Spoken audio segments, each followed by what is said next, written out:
بسم الله الرحمن الرحيم وصلى الله وسلم وبارك على سيدنا ونبينا ومولانا محمد أشرف المخلوقين وعلى آله ومن والاه. Alors on commence l'explication de notre chapitre de la transposition didactique. Alors on a déjà dit que on a le savoir savant à transmettre par la transposition didactique externe, et on a le savoir à enseigner, ce dernier transmettre par la transposition didactique interne, et on a le savoir enseigné et enfin le savoir appris. Tout ça explique qu'on a deux types de la transposition didactique. On a la transposition didactique externe et la transposition didactique interne.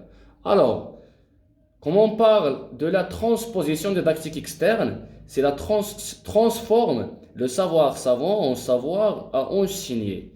Et quand on parle de la transposition didactique interne et la transformation du savoir à enseigner par l'enseignant. Ça, c'est la définition de la transposition didactique externe et de la transposition didactique interne. Alors maintenant, on va voir la transposition didactique dans l'enseignement de l'éveil scientifique au primaire. Premièrement, on va voir c'est quoi la progression.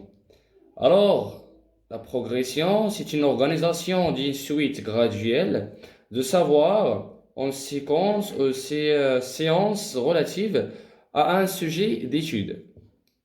Et aussi, on va voir c'est quoi la définition de la programmation. La programmation organise les contenus d'apprentissage dans un calendrier scolaire. Il ne tient pas compte d'un cheminement différent des élèves.